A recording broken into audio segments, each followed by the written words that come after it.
सभी प्यारे दोस्तों को हमारा नमस्कार। जीआईसी लेक्चरर की प्रिपरेशन के लिए हम लोग आपके साथ में हैं और जीआईसी की प्रिपरेशन के लिए आप लोगों ने कहा था कि सर आप हमें क्वेश्चंस कराइए।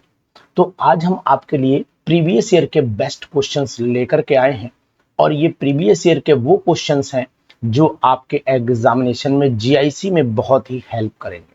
तो यानी कि ये मैं आपको बताने की भी कोशिश करूंगा कि ये जितने भी क्वेश्चंस हैं ये एग्जामिनेशन में बहुत ही इंपॉर्टेंट होंगे। ठीक है, तो ये आप नोटिस करते चलिए कि इन एग्जाम में जो क्वेश्चंस हैं वो क्या हमारे लिए लाभप्रद होंगे या नहीं होंगे, ये सब चीजें आपको भी पता लगती रहेंगी। तो जीआईसी का जो हम लोग यहाँ पर सिलेक्शन प्रोग्राम शुरू करने जा रहे हैं, उस सिलेक्शन प्रोग्राम के आज ये क्वेश्चंस मैं आपके सामने रख रहा हूँ। हमारा इस प्रोग्राम का नाम है सिलेक्शन प्रोग्राम।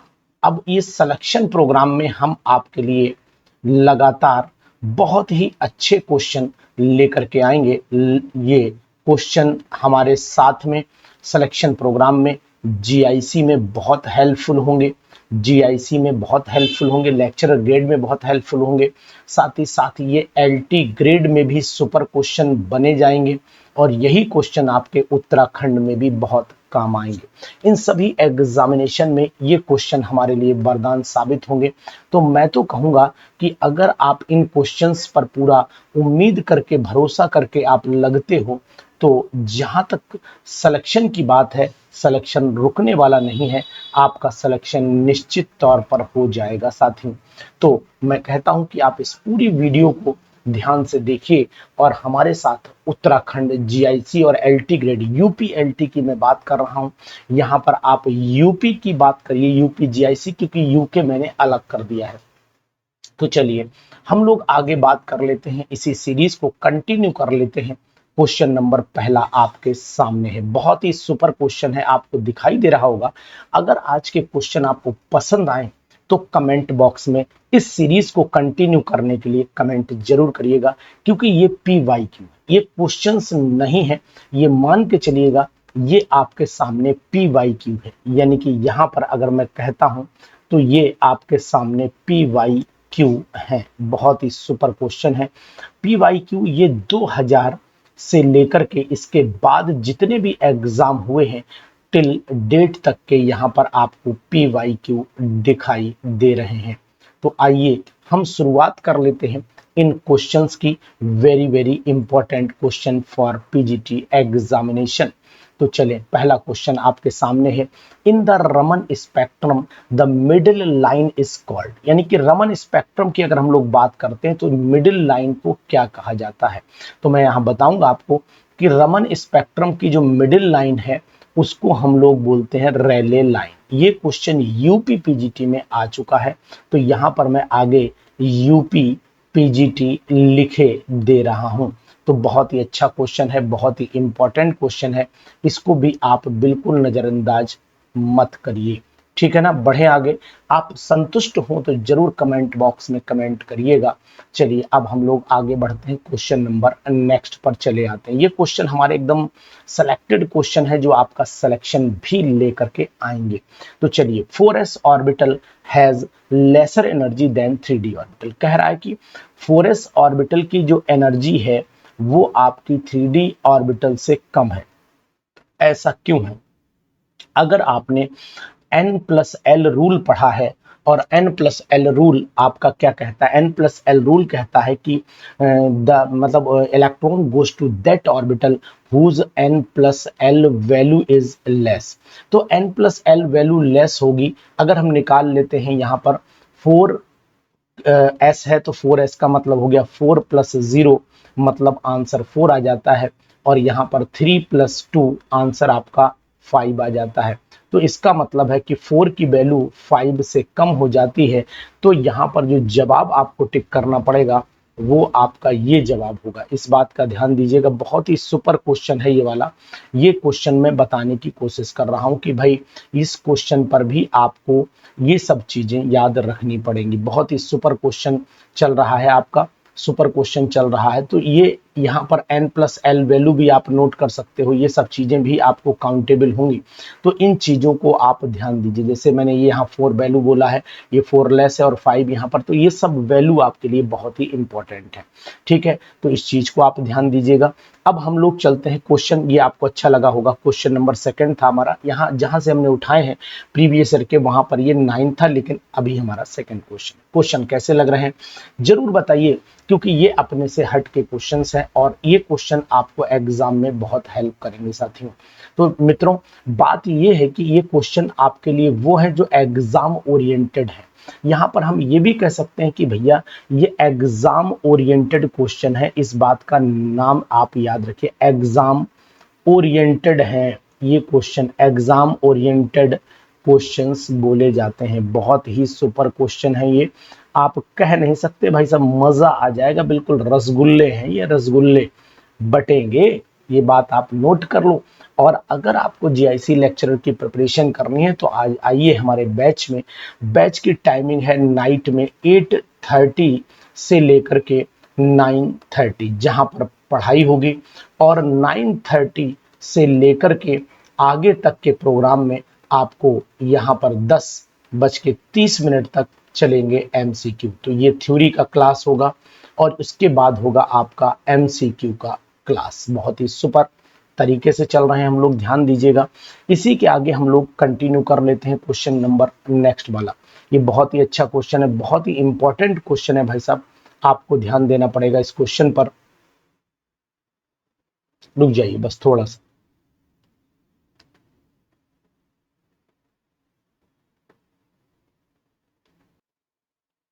तो साथियों, ऐसे क्वेश्चन का अब हम लोग बिल्कुल बेसब्री से इंतजार करेंगे। तो चलते हैं क्वेश्चन नंबर नेक्स्ट पर आ जाते हैं। Electronic configuration of manganese.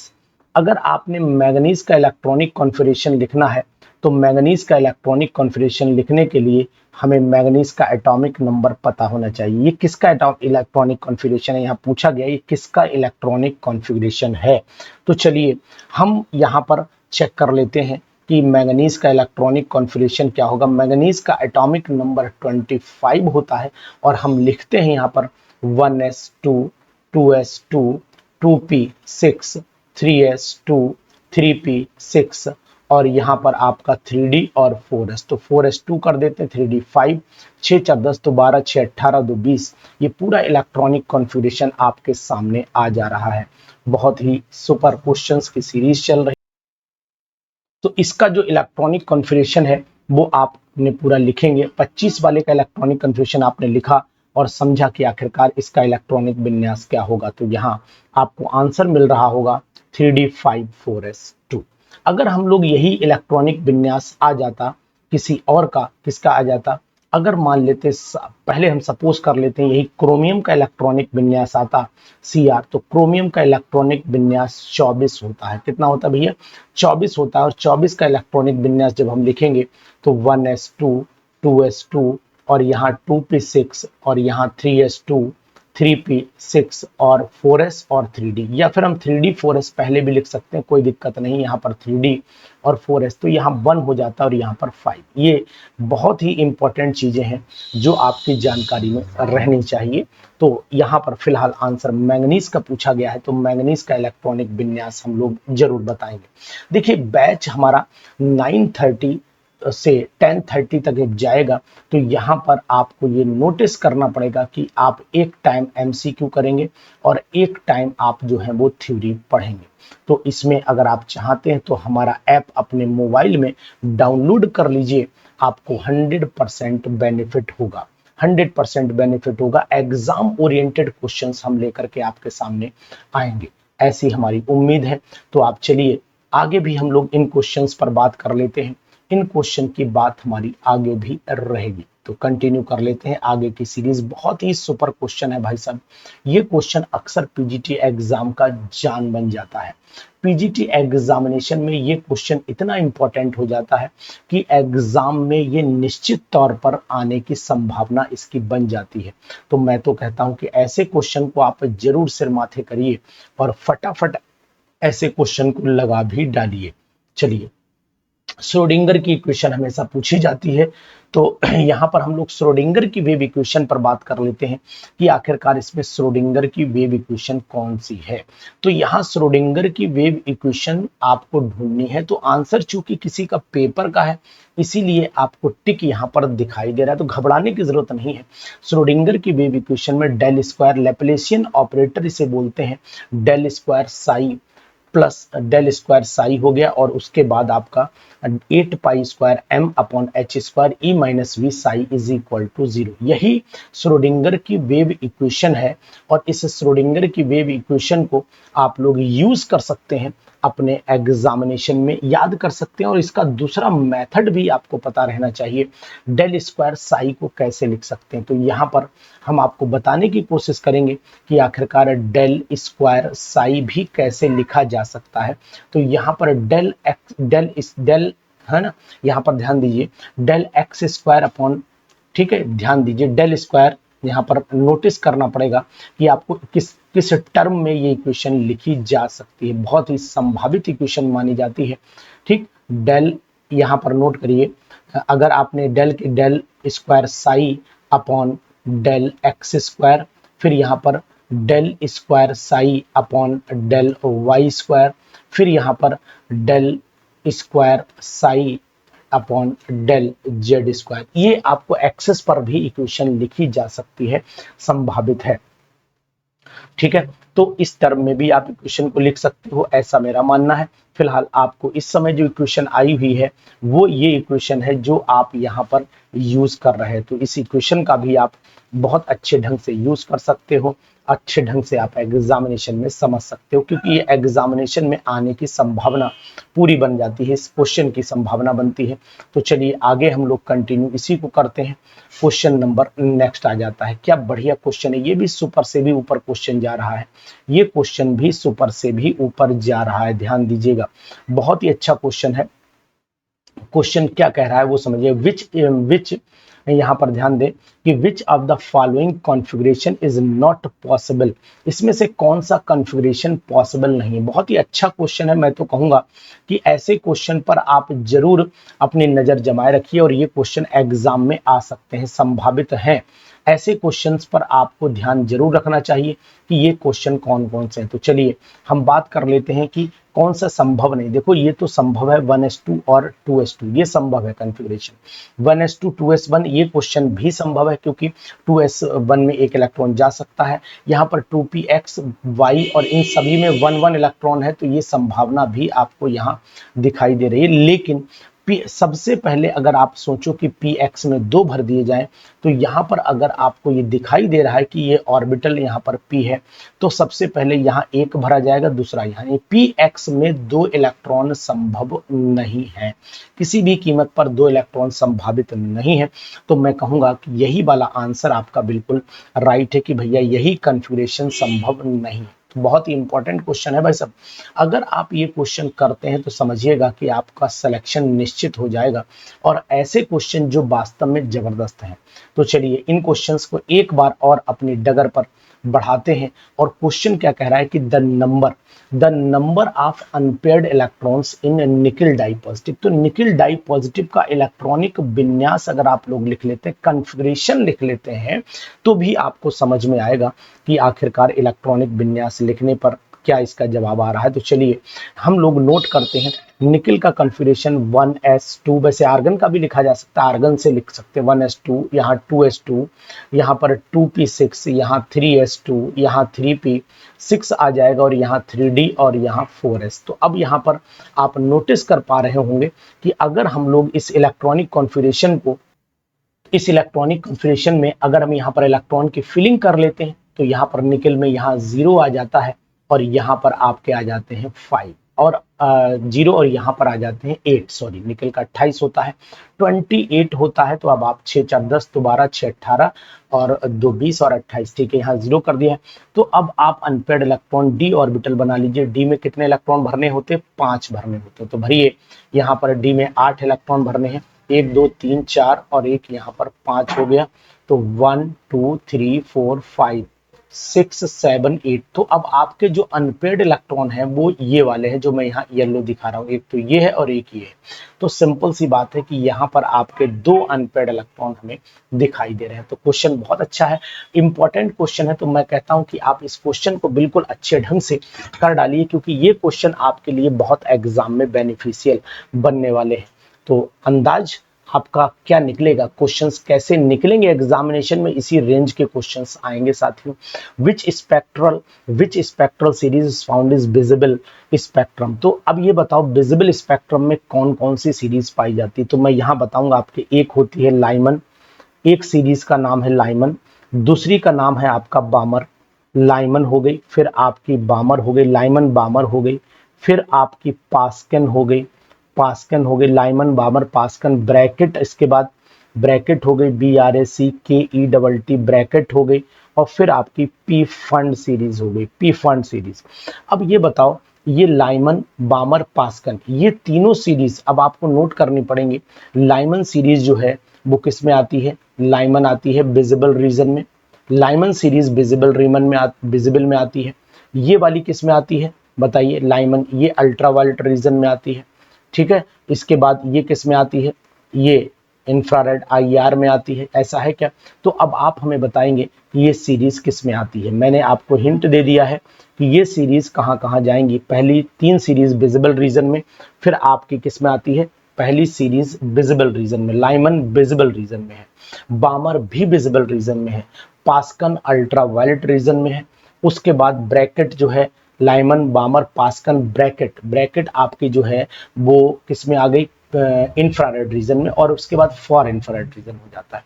तो ये बात आपको ध्यान देनी पड़ेगी। विजिबल में बामर सीरीज यहाँ पर दिखाई दे रही है, लाइमन तो है ही नहीं, तो इसलिए हम लोगों को बामर सीरीज पर नोटिस लगाना पड़ेगा कि भैया बामर सीरीज देखो, यहाँ पर ये सीरीज दोनों ये आपकी विजिबल की, अल्ट्रावायलेट, उसके बाद IR और फार IR, ये तीनों रीजन आपको पता रहने चाहिए। बहुत ही सुपर क्वेश्चन है, बहुत ही इंपॉर्टेंट क्वेश्चन है, ये बात नोट डाउन आप कर सकते हैं, ध्यान से नोट डाउन कर लीजिए इसको, ठीक है। चलिए अभी आपसे 1 मिनट का समय दीजिए। तो इस क्वेश्चन पर आपने गहनता से सोचा होगा और बताने की जरूरत है आपको कि आखिरकार किस सीरीज में कौन सा आता है। तो चलिए इस पर चर्चा ही कर लेते हैं, थोड़ी सी चर्चा करेंगे, ज्यादा नहीं, क्योंकि आपको पता होना चाहिए।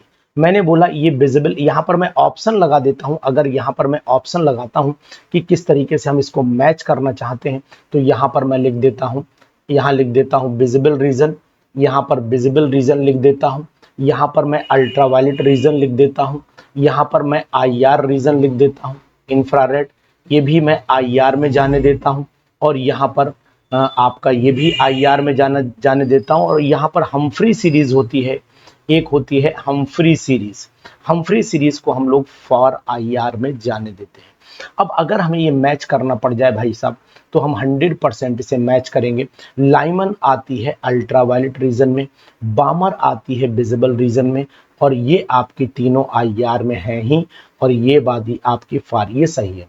तो आपको ध्यान रखना पड़ेगा, यानी कि अगर आप याद रखेंगे तो आप याद रखना लव यू बालमा। तो यहाँ पर आप नोट कर पाएंगे, यहाँ पर आप नोट कर लीजिए लव यू, लव, देखो ध्यान से, आप नोट करिए ध्यान से, लव हो गया, ठीक है, लव यू हो गया ना। तो इसका मतलब क्या हो गया, लाइमन हो गया किसमें, अल्ट्रावायलेट में, ठीक, और बामर हो गया आपका, यानी कि यहाँ पर ध्यान दिए, यानी LUB लिखा ना, तो यहाँ पर ये वाला बी बना दीजिए। आप अगर बी बनाते हैं यहाँ पर, तो आपको बी बनाना पड़ेगा ये वाला। तो ये लब हो गया, तो लाइमन बामर, ठीक, लाइमन किस में गई, अल्ट्रावायलेट में गई, बामर किस में गई, विजिबल में गई। तो इस तरीके से आपको ये लिखना पड़ेगा, तो आपको ये चीज याद रहेगी। तो लू बीबी आप याद कर लीजिए, या लब याद कर लीजिए, और बी लब वी याद कर लीजिए, आपको याद रहेगा। और वैसे भी आपको सिंपल से चीज है, बहुत टिपिकल चीज नहीं, तो यहाँ पर आंसर हमारा बामर सीरीज हो जाता है। इसके बाद चल लेते हैं क्वेश्चन, और भी बहुत सुपर है। Electronic configuration of which transition metal ion shows the highest magnetic moment. देखो हाईएस्ट मैग्नेटिक मोमेंट डिपेंड करता है हाईएस्ट नंबर ऑफ इलेक्ट्रॉन से। तो यहाँ पर highest number of unpaired electron पर निर्भर करता है, अनपेयर्ड इलेक्ट्रॉन्स पर निर्भर करता है। अब अनपेयर्ड इलेक्ट्रॉन्स की कंडीशन क्या है वो आपको मैं बताता हूँ। Highest number of unpaired electron कहाँ होंगे? देखो डी में, अगर यहाँ पर डी में आपने 8 भरे हैं तो 8 में अनपेयर्ड इलेक्ट्रॉन नहीं हो पाएंगे ज्यादा। 1 2 3 4 5, यहाँ पर 6 7 8, तो यहाँ पर केवल 2 अनपेयर्ड इलेक्ट्रॉन है। अब डी में यहाँ पर 5 इलेक्ट्रॉन आपको दिखाई दे रहे हैं, तो यहाँ 5 भर दो, 1 2 3 4 5, तो यहाँ 1 2 3 4 5, तो ये वाले इलेक्ट्रॉन आपको हाईएस्ट दिखाई देंगे। तो हाईएस्ट मैग्नेटिक मोमेंट आपको पता होना चाहिए, यही निकल के आएगा। अगर 5 अनपेयर्ड इलेक्ट्रॉन है तो फार्मूला भी लगा दीजिए, अंडर रूट, और ये mu is equal to under root N N plus two Bohr magneton, ये फार्मूला है। अब यहाँ पर highest number of electron unpaired आपको 5 दिखाई दिए, अंदर आपके 7 हो जाएंगे, मल्टीप्लाई करिए तो यहाँ पर 7 पंजे 35 35 हो जाएगा, यानी कि 5.99 समथिंग आ जाएगा इसका मैग्नेटिक मोमेंट। तो ये क्वेश्चन भी बहुत अच्छा है।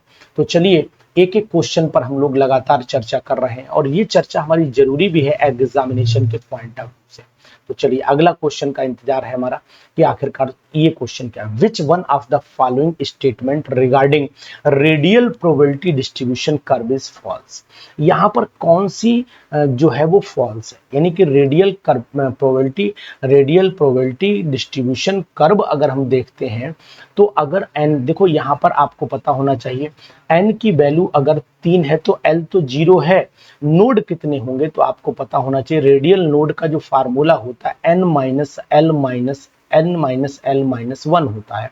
अब यहाँ बताओ कि अगर हम लोग n की वैल्यू 3 रखें, 3 माइनस 0, ठीक है, और यहाँ पर -1 करें तो यहाँ पर नोड आपके 2 आ जाएंगे, ठीक है, नोड 2 आ जाएंगे। दूसरा इसमें आंसर मतलब जिसने भी लगाया वो गलत लगाया हुआ है, यहाँ पर 2 आ जाएंगे, तो ये तो बिल्कुल सही है ना, राइट है।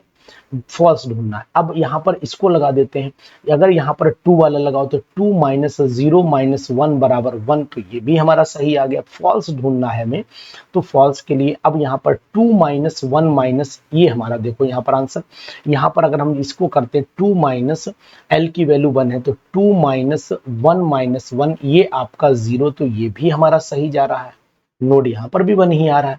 अब यहाँ देखो 3 माइनस 2 माइनस, अब आप यहाँ पर चलिए, यहाँ पर ध्यान देना पड़ेगा एल की वैल्यू, यानी कि 3 माइनस 1 माइनस आपका 2 हो जाता है, यहाँ पर 0, तो आंसर जो हमारा बना है वो आंसर यही वाला फॉल्स है, यानी कि ये वैल्यू संभव नहीं है। फिर दोबारा आप एक बार इस पर नजर दौड़ा सकते हैं, वो मैं आपको दोबारा बता दे रहा हूँ, समझिए ध्यान से क्या संभावना है इसकी वो समझ लीजिए। जैसे कि मैंने बोला कि अगर यहाँ पर n माइनस एल माइनस 1 लगाते हैं तो n की वैल्यू तो 3 है, l की वैल्यू 2 है, और 1 आपको ऑलरेडी यहाँ पर दिया हुआ है, ठीक है। तो इसका मतलब हुआ कि अगर हम यहाँ पर आंसर निकालते हैं तो आंसर आएगा आपका 0, जो यहाँ पर दिया है 1, तो यही हमारा फॉल्स स्टेटमेंट हो गया। याद हो गया ना आपको, समझ में आ गया होगा आपको। बहुत ही सुपर क्लास है भाई साहब, आज की क्लास आपकी सुपर क्लासों में गिनी जाएगी, निश्चित तौर से गिनी जाएगी। तो चलिए आज हम लोग इस क्लास का पूरा आनंद भी उठा लेते हैं। क्वेश्चन नंबर नेक्स्ट पर आ जाते हैं। क्वेश्चन नेक्स्ट हमारा क्या कह रहा है, इस चीज को हमें समझना पड़ेगा। क्वेश्चन नेक्स्ट कह रहा है radius of the Bohr orbit, बहुत ही इंपॉर्टेंट क्वेश्चन।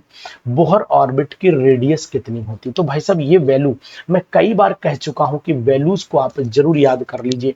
वैल्यू आपको मैंने याद भी करवाई थी, और वैल्यू को याद होना भी चाहिए। देखिए अब अगर मेरे पास में जो नोट्स हैं, इन नोट्स की मदद से मैं आपको एक चीज और बताऊं, किस किस की वैल्यू आपको याद कर लेनी चाहिए यहीं पर, तो आप इसे नोट डाउन कर लीजिए, इसको लाइटली मत लीजिए।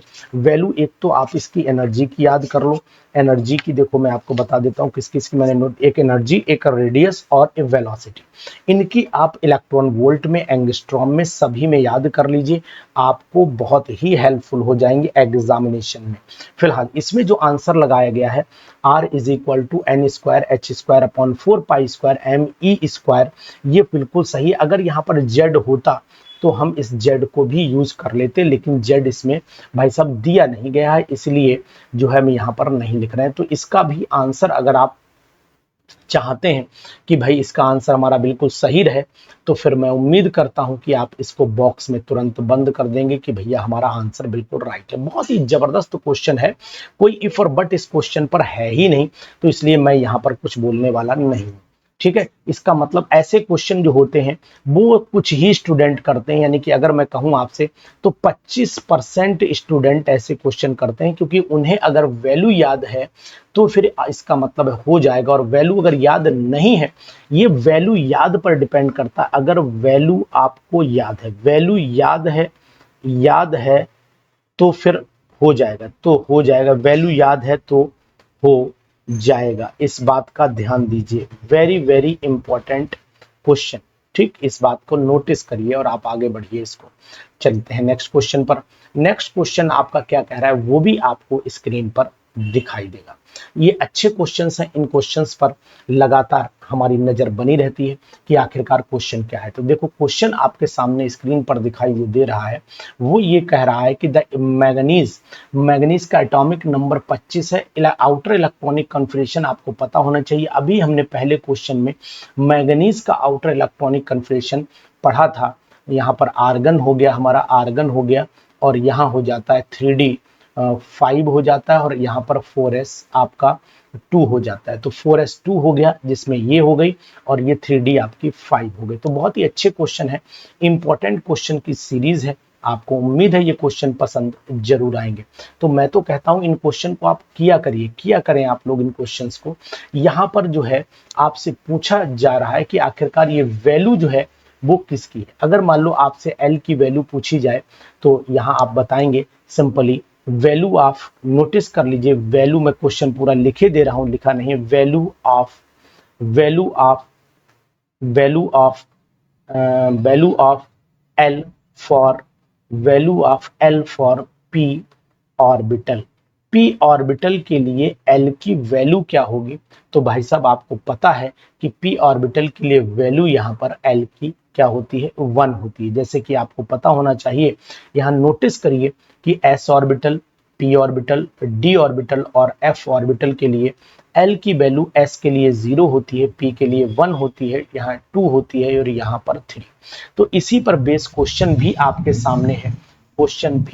सामने है, इसको भी आप बिल्कुल नजरअंदाज नहीं कर सकते हैं।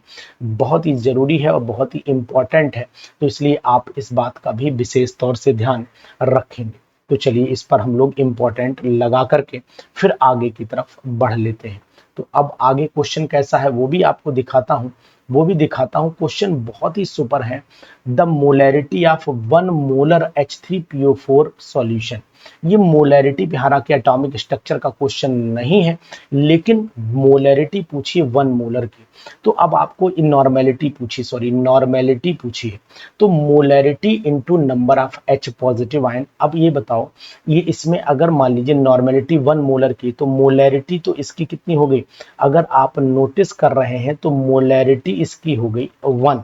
लेकिन मोलैरिटी और नॉर्मेलिटी में रिलेशन आपको ध्यान रखना चाहिए कि नॉर्मेलिटी इनटू आपके number of H positive ion कितने रिलीज कर रहा है, तो इसका मतलब 1 × 3 हो जाता है। आंसर आपका यहाँ पर आ जाएगा 3 नॉर्मल। तो 1 मोलैरिटी का अगर ये सॉल्यूशन है तो यहाँ पर 3 नॉर्मल सॉल्यूशन तैयार हो जाएगा।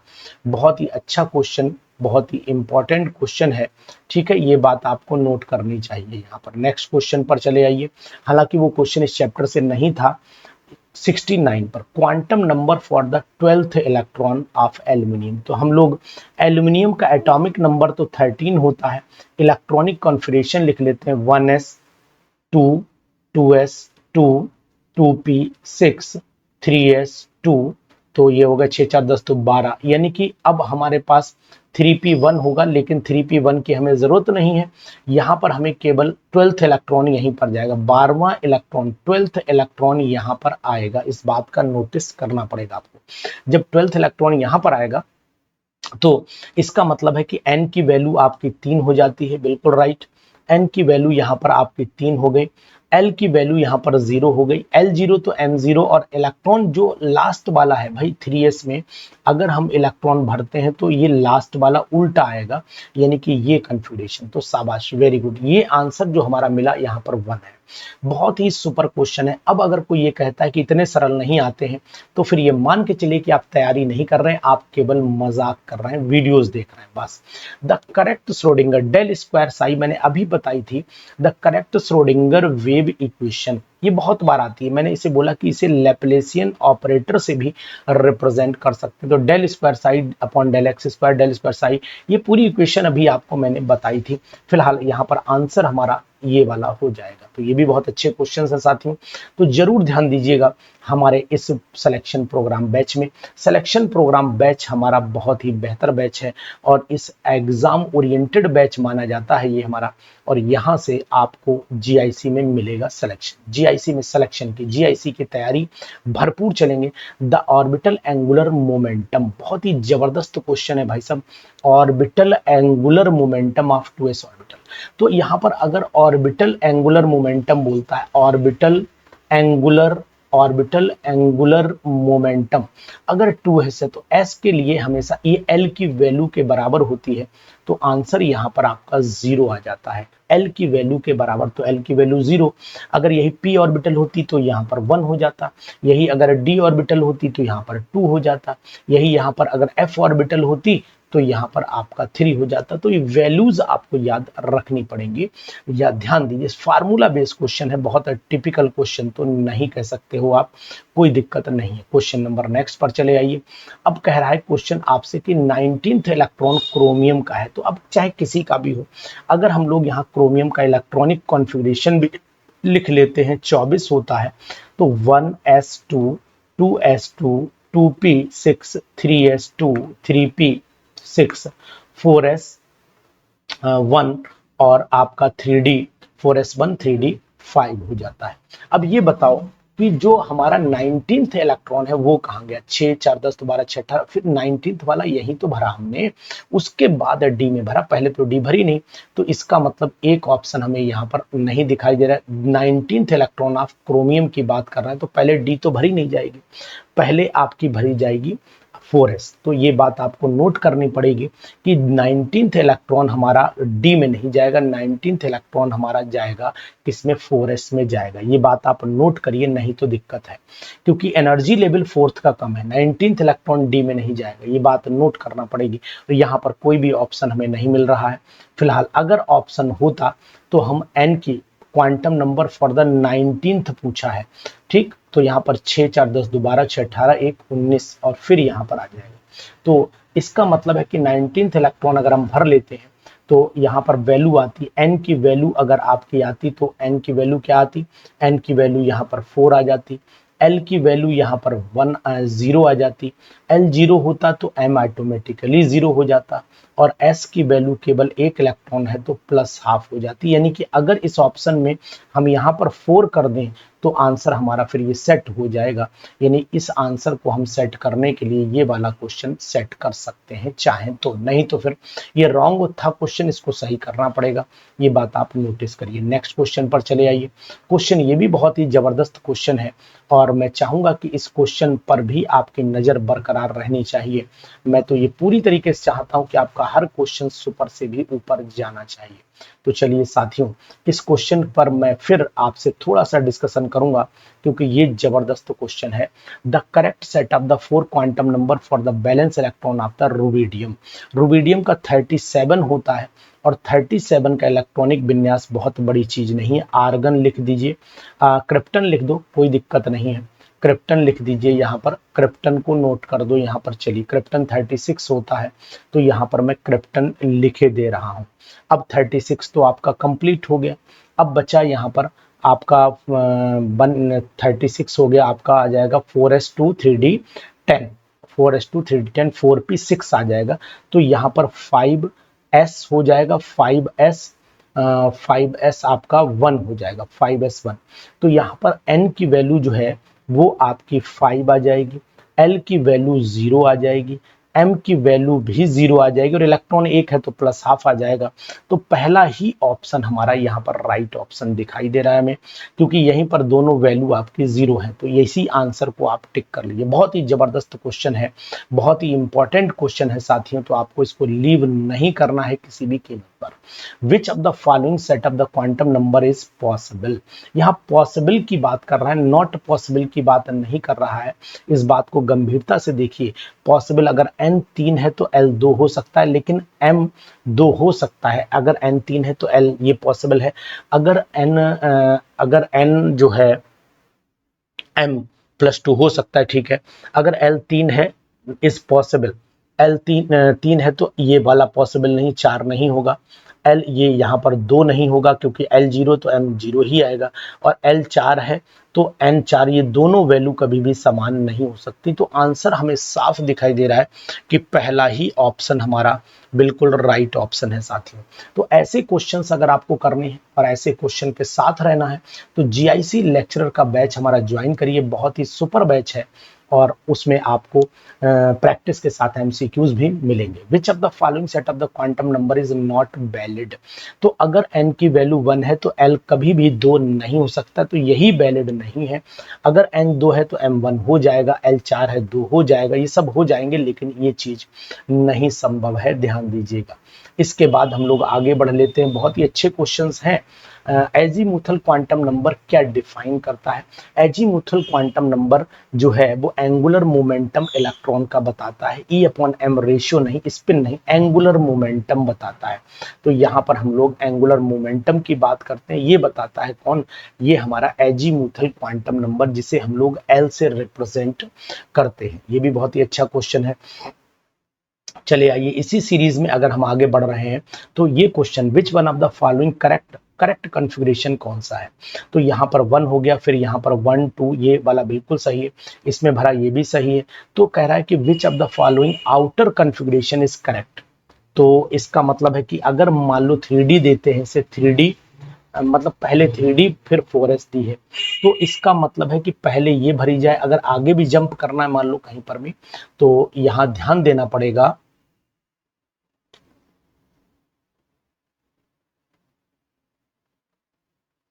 अगर कन्फिग्रेशन लिखते हैं 1s2 2s2 2p6 3s2 3p6 4s2 3d10 ऐसे करके लिखते हैं, 5 लिखते हैं।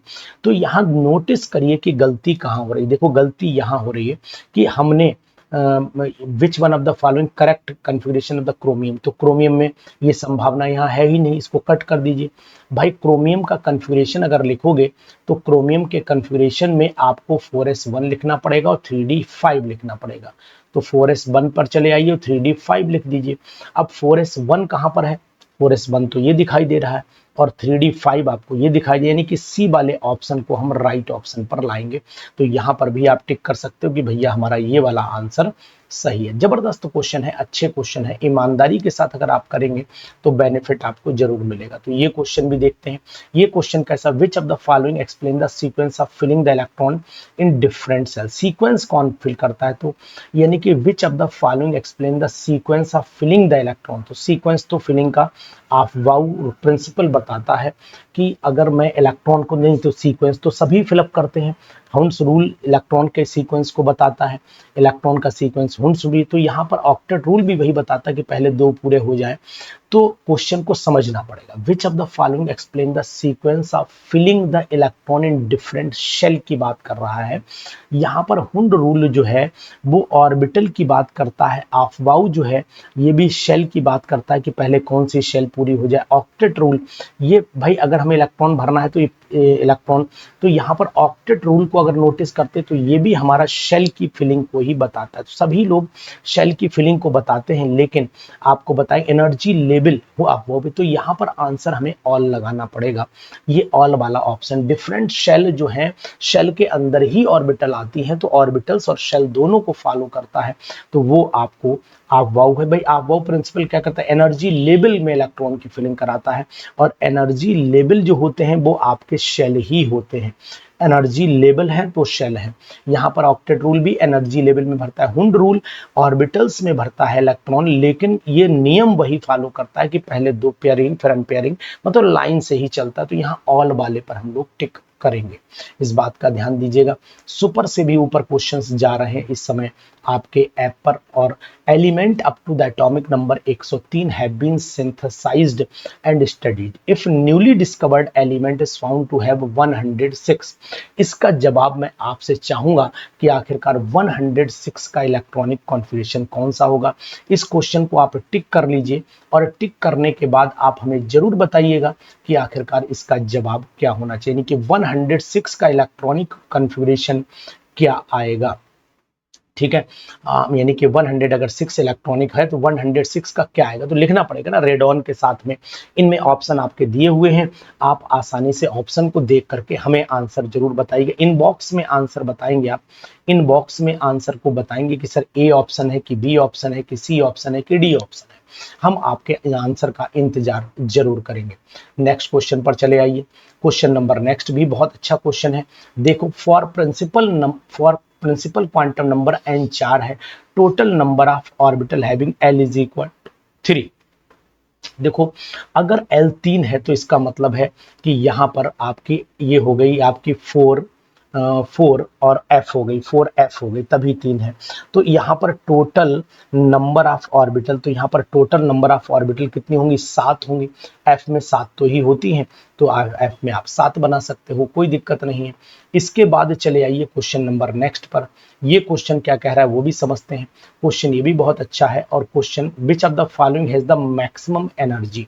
तो मैक्सिमम एनर्जी का मतलब हुआ जहां पर स्टेबलाइजेशन है, जहां पर सिमेट्री ज्यादा दिखाई दे रही है, वही सबसे ज्यादा एनर्जी रखेगा। तो देखो, इसके अंदर यहाँ डिस्टरबेंस कर दिया, एनर्जी ज्यादा नहीं होगी। इनके अंदर 3s, फिर यहाँ पर अनपेयर्ड करे, फिर यहाँ पर 3d भरे, तो इसके अंदर एनर्जी मतलब सिमेट्री ज्यादा पाई जा रही है, तो यहाँ पर एनर्जी का लेवल भी ज्यादा होगा। और इनके अंदर आपको दिख रहा है कि पहले, यानी कि जहां पर हमने ऑर्डर को फॉलो किया है वहां पर हमें एनर्जी लेवल ज्यादा दिखाई देगा। तो एनर्जी लेवल हमें ए में ज्यादा दिखाई देगा।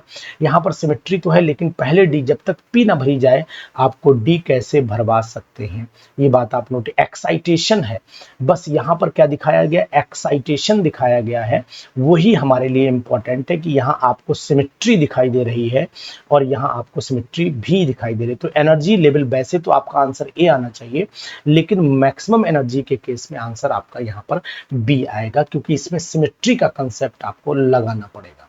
चलिए, इसके बाद आ जाते हैं क्वेश्चन नंबर नेक्स्ट पर आते हैं। क्वेश्चन नंबर नेक्स्ट भी बहुत ही बेहतर है कि which of the following set of the quantum number represent highest energy level.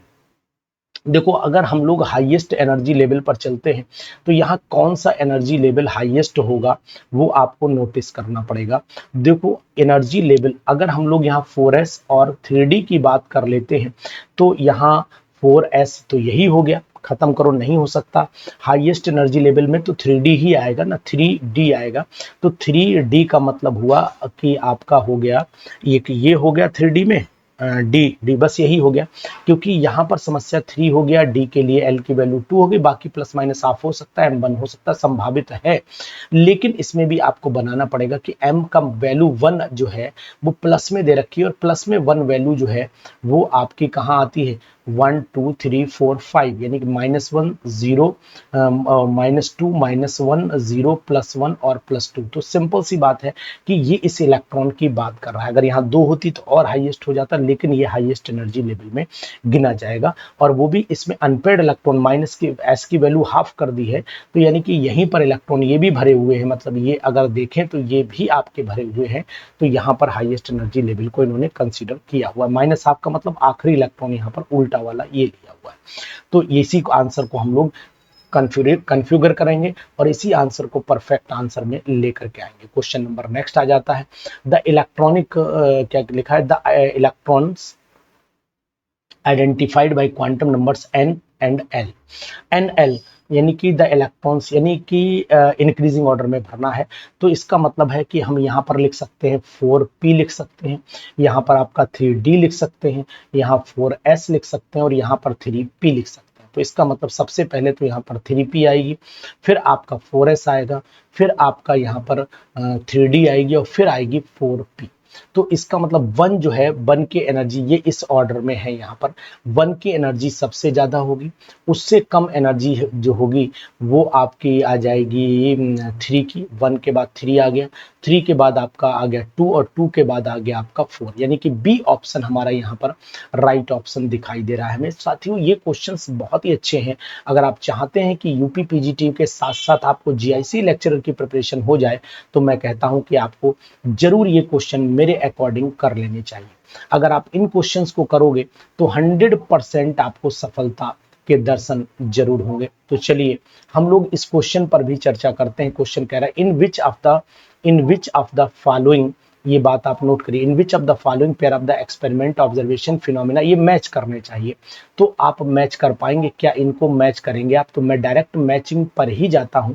क्या देखो, द फोटो इलेक्ट्रिक इफेक्ट, ये फोटो इलेक्ट्रिक इफेक्ट जो है वो emission spectrum, alpha particle scattering, और उसके बाद देखो अल्फा पार्टिकल स्कैटरिंग जो है वो न्यूक्लियर एटम से डिपेंडेंट है, ठीक है। और अगर मैं आपसे बात करता हूं एक्सरे स्पेक्ट्रा, तो एक्सरे जो स्पेक्ट्रा और इमिशन स्पेक्ट्रा, इन दो पर ध्यान देना पड़ेगा। इमिशन जो है वो क्वांटाइज्ड इलेक्ट्रॉन ऑर्बिट है, ये बात आपको ध्यान देनी पड़ेगी। Photo electric quantization of energy है। तो अब आप यहाँ पर फोटो इलेक्ट्रिक इफेक्ट का मतलब हुआ क्वांटाइज्ड इलेक्ट्रॉन ऑर्बिट या फिर यहाँ पर फोटो इलेक्ट्रिक इफेक्ट। तो फोटो इलेक्ट्रिक इफेक्ट में इलेक्ट्रॉन निकल जाता है, यानी क्वांटाइजेशन ऑफ एनर्जी पर चला जाएगा। और एक्सरे स्पेक्ट्रा जो होगा वो charge on the nucleus, alpha scattering experiment और इमिशन स्पेक्ट्रा। तो इमिशन तो जाएगा आपका quantization of the electron orbit और एक्सरे जाएगा चार्ज ऑन द न्यूक्लियस पर। तो इस तरीके से आप इन क्वेश्चंस को कर सकते हो, अच्छे क्वेश्चंस हैं। इसके बाद हम आते हैं विच of the following iso electronic, which of the following iso electronic and iso structural. इसमें आइसो इलेक्ट्रॉनिक भी कौन सी और आइसो स्ट्रक्चरल भी कौन सी है, इसको भी समझना पड़ेगा। तो यहाँ पर अगर मुझे याद है तो ये sp2 हाइब्रिडाइजेशन इसकी भी होती है, sp2 इसकी भी होती है। इलेक्ट्रॉन का नंबर चेक कर लो, यहाँ पर ये 7 हो गया और यहाँ पर 8 3 24 और एक 25 हो गया, 25 और 7 आपका 32 हो गया। यहाँ पर आपका 6 हो गया, 8 3 24 हो गया, 30 हो गया और यहाँ पर 2 जोड़ दो, 30 और 2 32। तो ये इसका मतलब ये आइसो स्ट्रक्चरल भी है और आपका आइसो इलेक्ट्रॉनिक भी है, ऐसा आप नोटिस करिएगा। अगर आपको लगे तो डिस्कशन जरूर। Group of the iso electronic species, electron का नंबर सेम होना चाहिए। इलेक्ट्रॉन का नंबर यहाँ पर भी आपको 10 दिख रहा है, यहाँ पर भी 10 दिख रहा है, यहाँ 11 नहीं हुआ। ये नीचे वाला यहाँ पर 10, यहाँ पर 10, यहाँ पर 10, यहाँ पर 10, यानी कि यहाँ पर आंसर अगर हम टिक करेंगे तो इस वाले आंसर को टिक करके जाएंगे। तो ये बहुत ही अच्छे क्वेश्चंस है साथियों। अगर आप चाहते हैं कि हमारे ऐप पर जुड़ना तो हमारा ऐप एरोमा केमिस्ट्री क्लासेस का ऐप है, इस ऐप से आप जुड़ सकते हैं। इस ऐप से आप अपनी जो है वो सबसे इम्पोर्टेंट है कि अपनी पढ़ाई को पूरा कर सकते हैं। तो यहाँ पर आप एरोमा केमिस्ट्री क्लासेस में अपने आप को ज्वाइन कर सकते हैं। और एरोमा पर जो क्वेश्चंस दिए जाते हैं वो ऑल ओवर इंडिया में किसी भी ऐप पर अवेलेबल नहीं है। बहुत ही सुपर क्वेश्चन है, सुपर से भी ऊपर क्वेश्चन आपको ये मिलेंगे। Very very important questions for PGT examination. तो चलिए आइए हम लोग करते हैं तैयारी सिलेक्शन प्रोग्राम की। Thank you.